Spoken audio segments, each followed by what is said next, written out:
Very easily infiltrated and broken apart if it's a genuine organization. It's controlled from being important. So that's your thesis with the octopus, with your new book? Well, in Octopus, what I do is you have the planners and you have the executioners. Well, Bilderberg would be like the certain level of executioners. Above them, there's other organizations, other secret societies, well, really secret because nobody knows who they are. And one of them is Octopus, although in the real world it's not called Octopus, it has another name. I just called it Octopus because I've been told not to call it by its real name. And it's a novel, although, excuse me, although 80% of what I say in that novel is absolutely true. There's 5 different lines of investigative journalism, and each one of them could be a 300-400 page book, but again, I was told not to even think about publishing it as a journalism. Do you think that politicians have any power left? Well, on the international stage, no. You have the president of Greece, who is a member of Bilderberg, and he's being told what to do in his country. You have Zapatero, who's the president of this country, who goes to this meeting and is being treated like, some naughty, 6-year-old boy.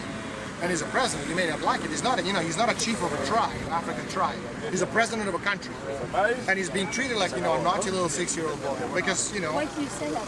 Well, because that's what my sources told me. And what do they do to him? Well, they don't hit him, that's for sure. But they certainly, reject out of hand his proposals. About what? Well, the proposal, obviously, he came to today's meeting, aside from giving the opening address, which is a very normal thing in Bilderberg meetings for the president of the country, where the meetings are being held. He also took the opportunity, a unique opportunity to convince this very powerful group of people, that Spain has a future and this situation can be solved because Bilderberg was saying, get your house in order because we don't have the money to save you. That's one of the things that they've realized. It's on the agenda, which we already have, is they realize that the $750 billion, aside from the fact that it's absolutely illegal what they did according to 1992 Maastricht Treaty, absolutely illegal. They simply don't have the money to do it more. They need $800 billion to do this. So Zapatero came today and talked about his plan for Spain and he was rejected. Well, it wasn't that he was rejected. These people are polite. You have to give it to them. But he certainly wasn't. Let's say they were cool to his proposals. Who's inside? Is there Communist Strauss-Kahn? What can French personalities do? Well, Kouchner is certainly there. The president of AXA insurance company is there. I can't remember his name right now. Castries? Henri de Castries, exactly. He's there as well. And I have a list on my computer, but it's encrypted military computer. I need to decrypt it, and until I get to a secure internet location, I can't open it. So, but I'll have it tomorrow. Christine Lagarde, is she? I'm sure she is. She's always here. Okay. So what are the other subjects they're going to discuss? Well, there's 10 subjects on the agenda. One has to do with Greece, the other one has to do with Euro. The other one is a very interesting subject. It literally says, do we have the institutions to deal with the current crisis on the world stage? It's a very interesting question if you analyze it. Then another point deals with Afghanistan, solutions and problems and solutions. There's only one thing Afghanistan and of any value, that's drugs. And if you realize that drugs is the lubricant of the entire world economy, well, you know what these people are going to be talking about. One of the reasons you can't eradicate drugs is because drugs are all laundered through Wall Street, which is how, it is always worked. So imagine that. So Afghanistan, institutions, Spain, Greece, euros, I guess. What else? Euro. The last point on the agenda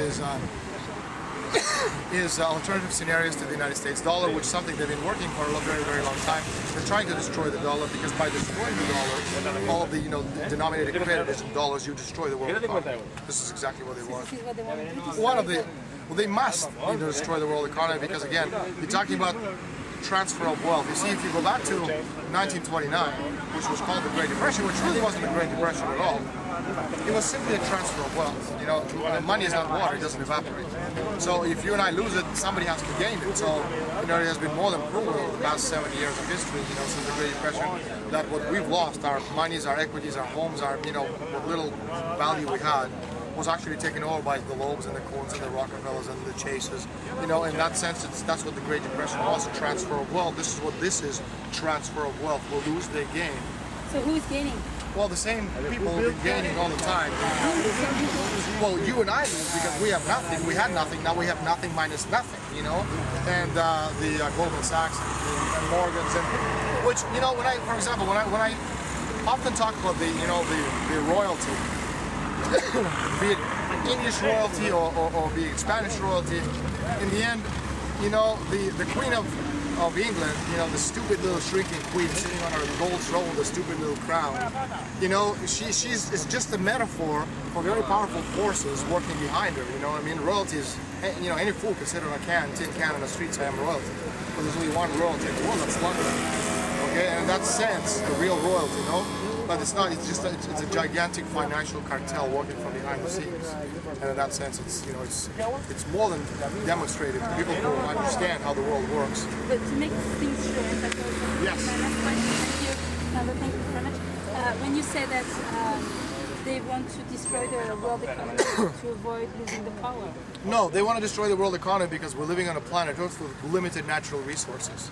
So They want to save the world. no, they want to save themselves, not the world. So they want to make sure that they kill us so they can save natural resources, because when you have so much water, so much, you know, natural gas, so much oil, so much of everything, and we are almost 7 billion people, and the next plateau up is 10 billion people. All right, so 10 billion people on the planet just eat up all the natural resources a lot quicker. But the easiest way to kill people is to start a war. No, that's actually the most expensive way, because in the 20th century, wars only killed 193 million people, and it's very, very expensive. I can tell you from personal experience that you know, a bullet costs about $5. So how do you think they're going to do it? Well, it's much easier just starving people to death, you know, which is exactly what we're seeing right now. So, for example, all these people talking about, you know, FEMA concentration camps being built in America to, you know, to house all these millions. It doesn't make any sense, because if you're gonna put people in a concentration camp, you have to give them food. You understand what I'm saying? Which is like, you know, all this stupid logic of all these stupid conspiracy theories just falls apart. You know, you don't put people in a concentration camp if you're not going to feed them, and you're not going to put millions of people because it's expensive to feed them. So it doesn't make any sense. So they're going to crash the economy for everybody to stop.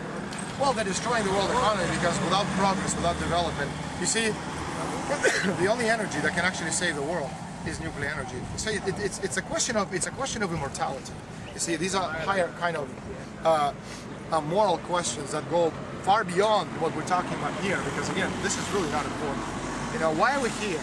You know, what is the objective of governments to the people? What is our objective, you know, the role and responsibility to future generations? You know, it's to ensure the survival of the human species. And the only way we can do this, you know, now to 500,000 years from now, is to discover, you know, outer space. We have to go to the moon, we have to go to the moon, we have to go to Mars, we have to colonize other planets, because there's just too many people.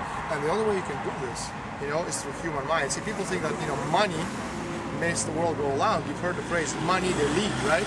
But money has no intrinsic value. It doesn't make the world go around. It's the human mind makes the world go around. In that sense, the difference between us and animals, although a lot of people in the world look like animals and they act like animals, but the real difference between us and animals is our ability to discover universal physical principles of nature, which improves the lives of people per square kilometer of space over nature. And that's what the circles around Gottfried Leibniz, the discoverer of calculus, realized 250 years ago. That progress and development is directly proportional to population density. So the more we develop as nation states, the more we're going to have, and the more of us we're going to have. And people like Rockefeller and company, they don't want this, which is why they're destroying the economy, and which is why they're cutting progress. Which is, again, it's all, you know, physically logical. You know, if you take the physical space-time, you know, element. But again, from an intellectual point of view, not from a freaky, you know, conspiracy, crazy point of view. Okay. Thank you. I think there's a lot of people that want to interview you. Oh, God. Thank you very much. Thank you. Yes. I got to do an interview. Yeah.